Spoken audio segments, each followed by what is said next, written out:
Bueno, ya que hemos venido hablando de lo que son los UMLs, vamos a hablar de uno de estos elementos.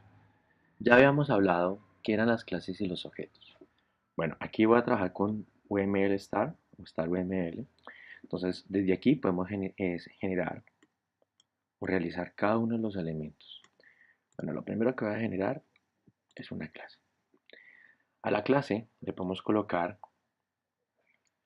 un nombre. Entonces, ¿qué nos define? La clase de los objetos es un conjunto de objetos similares, es decir, deben tener la misma estructura y comportamientos, y constituidos por los mismos atributos y métodos, o sea que deben ser coherentes con lo que yo vaya a crear. Forma que una clase de objetos la estructura y el comportamiento puede entonces definirse en común como en el ámbito de la clase. Todos los objetos de una clase, llamada también instancia de clase, se distingue por tener una propiedad, una identidad propia, y sus atributos le confiere valores específicos. Ejemplo, en este momento tenemos una clase, pero no hemos definido cada uno de ellos. Entre ellos, digamos que voy a tener una clase llamada caballo y vamos a generar, obviamente, su estructura compuesta de los atributos. Bueno, aquí con clic derecho podemos adicionar los famosos atributos o podemos generar lo que son los métodos o operaciones. Entonces, digamos que uno de los atributos es de que la clase caballo va a contener un nombre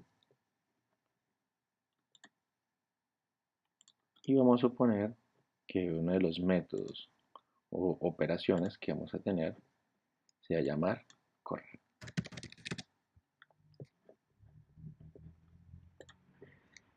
¿Qué significa esto? Que entonces podemos tener diferentes tipos de atributos y al mismo tiempo diferentes tipos de métodos. Aquí estoy definiendo como algunas de sus características. Podemos definir de que esa clase puede ser pública, podemos definir que esa clave va a ser protegida, va a ser privada o va a ser un paquete. Público significa que las clases o los otros elementos que hayamos a trabajar pueden tomar esas propiedades y puede trabajar sobre ellas. Protegido, que es simplemente la clase caballo va a poder trabajar con esos métodos o esos atributos, porque los dos podemos generalizar esa forma de visibilidad de la clase.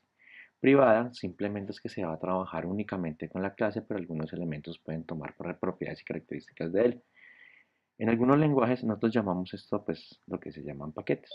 Hay que tener presente que dependiendo con lo que estemos seleccionando la visibilidad, sean los métodos o sean en este momento los atributos, los vamos a acompañar por medio de un símbolo. Cuando son públicos, significa que en este momento le coloco un más. Si son protegidos, les coloca el número char o el signo numeral. Cuando es privado, va a generar o va a seleccionar o va a colocar el signo menos. Cuando es un paquete, se colocará este respectivo signo. Bueno, allá tenemos nosotros una clase. Yo defino, dependiendo de la visibilidad con que vamos a trabajar estos elementos. Entonces vamos a suponer que va a generar un método, un atributo, perdón, que va a ser nombre, que puede adicionar cualquiera de los elementos. Si yo quiero adicionarle más atributos, como por ejemplo, ¿qué otro atributo tiene este clase de objeto llamado pues obviamente caballo? Entonces, digamos que otro atributo que tendrá un caballo, fuera de tener su nombre, tendrá una edad.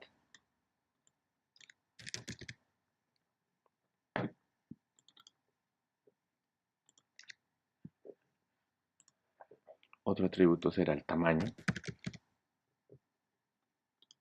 Otro atributo que tendrá sería el peso.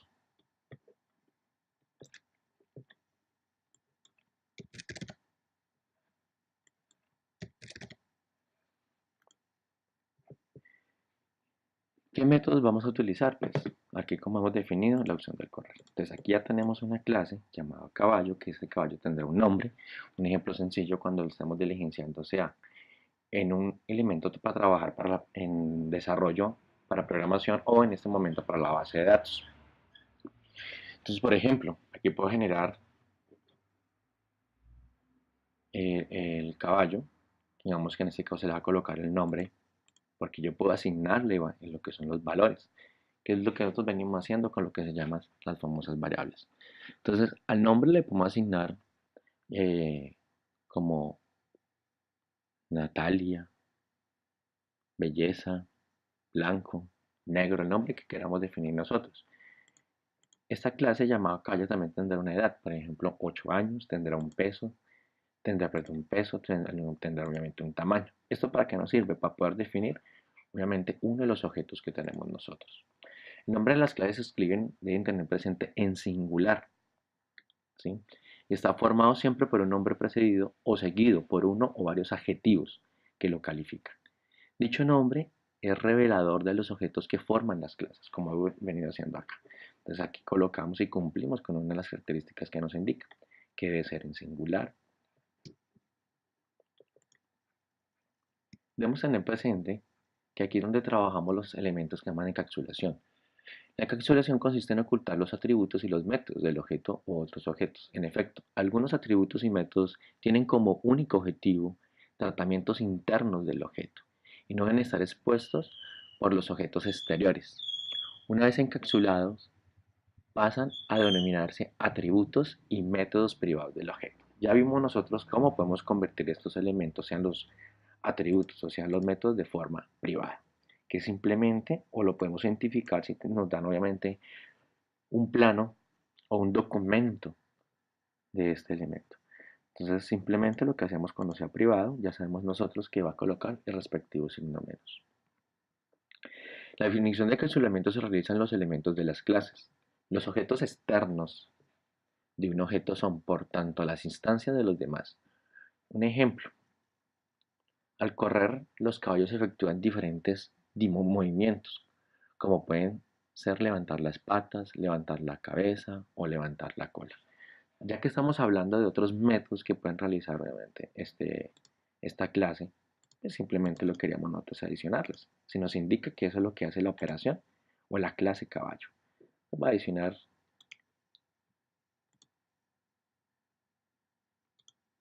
otros métodos o operaciones. Entonces, por ejemplo, yo sé que el método correr no va a ser encapsulado, pero cada uno será diferente, como levantar las patas. Cuando vamos a adicionar, sea un método o un atributo, como buena práctica debemos nunca dejar espacios. Cuando queramos separarlos, que es lo que hacemos nosotros, colocamos la primera palabra en mayúscula. En la notación UML, los atributos y métodos públicos aparecen precedidos del signo más y mientras que los privados encapsulados aparecen precedidos con el signo menos, que es lo que estamos haciendo en este momento. Entonces cada uno de los caballos levanta las patas o la forma como genera de pronto esos movimientos que nos galopan, en fin. Como hablábamos, la opción de levantar la cabeza. Definíamos en este momento cómo levantar la cola.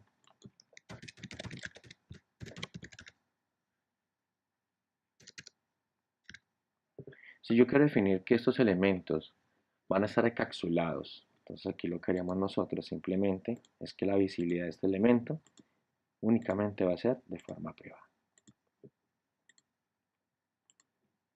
Ya que cada uno de estos objetos caballos tiene diferentes opciones de levantar la cola, levantar la cabeza y al mismo tiempo levantar las patas.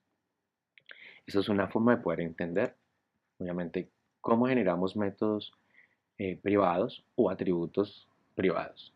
Si yo quiero que esto no sea visible, la edad para nosotros, porque de pronto no puede ser beneficioso para la compra o venta de él. Entonces generamos de forma privada el atributo edad. Debemos tener presente que también existe lo que se llama la especialización y la generalización. Hasta el momento, lo que hemos hecho es que cada clase de objeto se introduce de forma separada de las demás clases. Las clases pueden definirse también como subconjuntos de otras clases, pero estos deben construir siempre conjuntos de objetos similares. Hablamos entonces de subclases de otras clases que por tanto constituyen especialización de otras clases. Un ejemplo que podemos generar acá. no le va a generar en este momento los elementos. Pues, un ejemplo sencillo. Voy a generalizar una clase llamada animal, que esta sería nuestra superclase.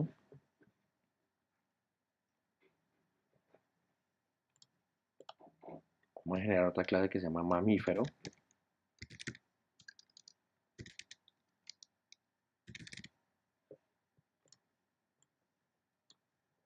Otra clase que se llame perro.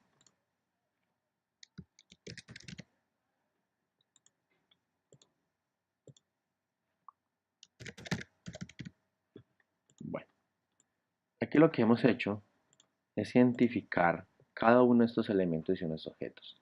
Entonces encontramos la superclase llamada superclase llamada animal. Hemos generado una generalización. Es como un ejemplo muy sencillo. La clase de los caballos es una subclase de las clases mamíferos, que lo hemos visto acá. Entonces habíamos hecho primero la clase caballo, dentro de ella tenemos otra superclase llamada mamífero y tenemos otra superclase llamada animal. La relación de especialización puede aplicarse a varios niveles, dado lugar a la jerarquía de las clases. Un ejemplo que estamos viendo acá. La clase de los caballos es una subclase de la clase mamíferos. Ella misma, la subclase de la clase de los animales en este momento. La clase de los perros es otra subclase de la clase mamíferos. La jerarquía de clases corresponde y aparece obviamente como estamos representando sobre este elemento. Bueno. Entonces aquí tenemos obviamente la clase especializada, la superclase, que es lo que encontramos de abajo hacia arriba. La generalización es lo que se compone sobre cada una de ellas. Bueno, nosotros encontramos que tenemos diferentes elementos como la asociación directa, la agregación, la composición, la dependencia, la generalización, que es lo que estamos viendo acá. ¿Cómo sería una generalización? Simplemente lo que haríamos nosotros y se identifica con el siguiente símbolo. Entonces, identifico que perro,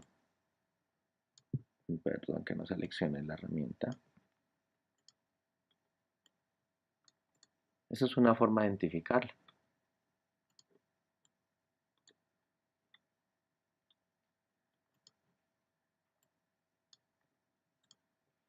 Entonces, ahí podemos entenderlo fácilmente. Ellos serían la generalización de cada uno de ellos y ellos serían la especialización, como nos indica. El animal tiene unos métodos y unos atributos que puede tomar obviamente el mamífero y el mamífero puede, obviamente, el mamífero también tiene unos elementos o atributos y métodos donde puede obviamente generalizar lo que es el perro y al mismo tiempo el caballo. Bueno, esto obviamente nosotros generalmente lo trabajamos para poder obviamente entender cómo sería la relación sobre cada uno de estos elementos. No solamente es para la parte de la programación, sino también para la parte de bases de datos.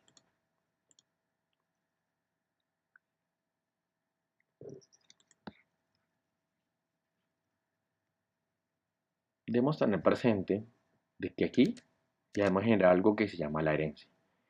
La herencia es la propiedad que hace que una subclase, sea esta o sea esta, dependiendo de cómo estemos mirando cada uno de estos elementos, se beneficia de la estructura y el comportamiento de su superclase.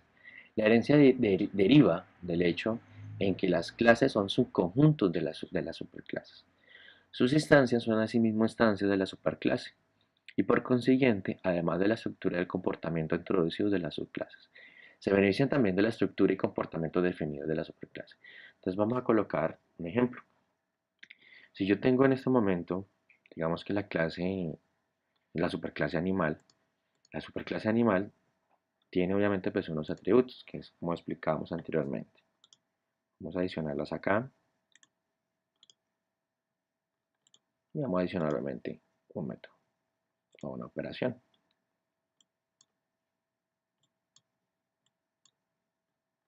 Para no generalizar cada uno de estos elementos, voy a eliminar simplemente alguna de estas clases.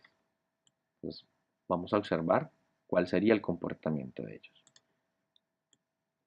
Entonces, ¿qué va a heredar? Obviamente la subclase caballo. Entonces, digamos, voy a identificarla con la edad, el tamaño, el peso,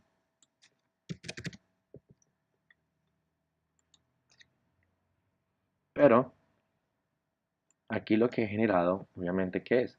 De que un caballo o esta clase tiene obviamente y puede heredar obviamente una edad, puede heredar obviamente un tamaño, puede heredar obviamente un peso.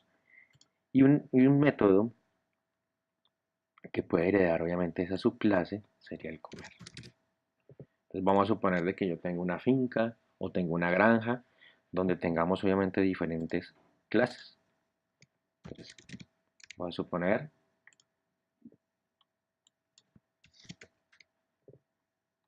de que estas dos subclases pueden heredar muchos elementos que tiene la superclase. Entonces, aquí lo que haríamos, obviamente, es no repetir cada uno de estos elementos o cada uno de estos atributos y métodos, porque obviamente, pues, cada uno de estos elementos o de estas clases que estamos creando, todos tienen una edad, todos tienen un tamaño, todos tienen un peso. Al mismo tiempo también tienen sus propios métodos de comer. Entonces vamos a suponer de que la edad de cada uno de estos elementos, entonces el caballo tendrá una edad, como lo explicamos anteriormente, un tamaño, tendría un peso, el perro también cumple con estas mismas atributos que estamos obviamente heredando. Entonces digamos que aquí tomamos un sistema en el que la clase caballo es una subclase directa de la clase animal. El caballo se describe entonces mediante la combinación de la estructura y el comportamiento derivados de las clases. Entonces, de la clase caballo y de la clase animal, teniendo presente que hemos creado también otra clase llamada perro. Es decir, que mediante los atributos edad, tamaño, peso, nombre, así como los métodos de comer, correr, esta pues sería obviamente una herencia. Entonces, si yo quiero definir como elemento independiente, yo no le puedo colocar, digamos acá, ya esta estructura que hemos creado un nombre. ¿Por qué? Porque podemos tener ese mismo nombre que puede tomarlo, sea la clase caballo, al mismo tiempo la clase perro. Entonces, aquí lo vamos a definir de forma independiente. Hay que tener presente qué atributos podemos generalizar o se pueden heredar. Entonces, mi forma como lo estoy mirando ya es diferente los atributos y elementos que debo adicionarle. Entonces, ejemplo, aquí le voy a colocar el nombre,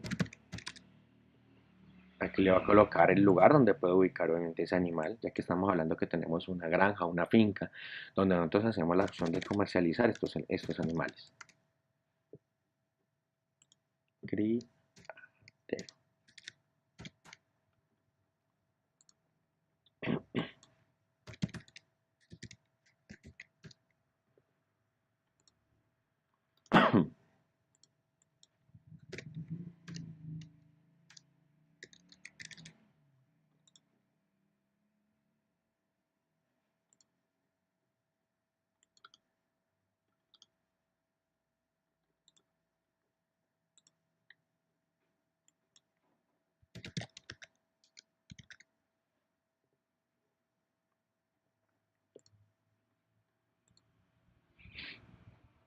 Bueno, entonces la herencia es una consecuencia de la especialización, que ya vimos que la especialización, que eran los elementos, obviamente se estaban heredando. Entonces, por ejemplo, de aquí para acá estamos generando una especialización, de aquí para acá estamos generando una generalización. Entonces, la herencia es una consecuencia de la especialización. Sin embargo, los informáticos emplean muchos y más a menudo el término que hereda, que especializa para asignar la relación entre una clase y una subclase. Entonces, esto es lo que hemos generado obviamente con este sistema que tenemos en este momento. Bueno, trabajar con las diferentes herramientas case o herramientas UML, pues obviamente cambia la forma como estamos creando una clase, cómo adicionamos un atributo, cómo agregamos obviamente los respectivos métodos. Entonces aquí ya hemos visto obviamente la herencia, ya hemos visto también aplicando la especialización y hemos visto la generalización. Bueno, también debemos encontrar clases abstractas y clases concretas. Entonces, si nosotros generalizamos, por ejemplo, lo que teníamos nosotros en la figura anteriormente, por aquí la eliminé. Bueno, vamos a suponer que tenemos esto. Animal, que es la superclase. tenemos obviamente pues la subclase caballo y perro. Entonces, las clases que poseen instancias, es decir, las clases caballos y perros llamadas clases concretas. Esta es una clase concreta porque yo sé que esto va a ser único para cada uno de ellos. ¿Sí? Claro que podemos tener más atributos y más métodos. Las clases no poseen directamente instancias, como la clase animal, en efecto. Si bien en el mundo real existen caballos, existen perros, existen gatos, etc. El concepto de animal propiamente dicho continúa siendo abstracto. No basta para definir completamente un animal. La clase animal se llama una clase abstracta. ¿Por qué abstracto? Es algo que sabemos nosotros que no podemos decir sin conciencia cierta qué elementos y atributos podemos generalizar. ¿Sí? La finalidad de las clases abstractas es poseer subclases concretas, que es lo que hemos hecho acá, y sirven para factorizar atributos y métodos comunes de la subclase. Bueno, entonces, ¿qué debemos tener presente también? Entonces, ya hemos especificado que las clases abstractas, una forma de identificarla es que es estar en letra cursiva.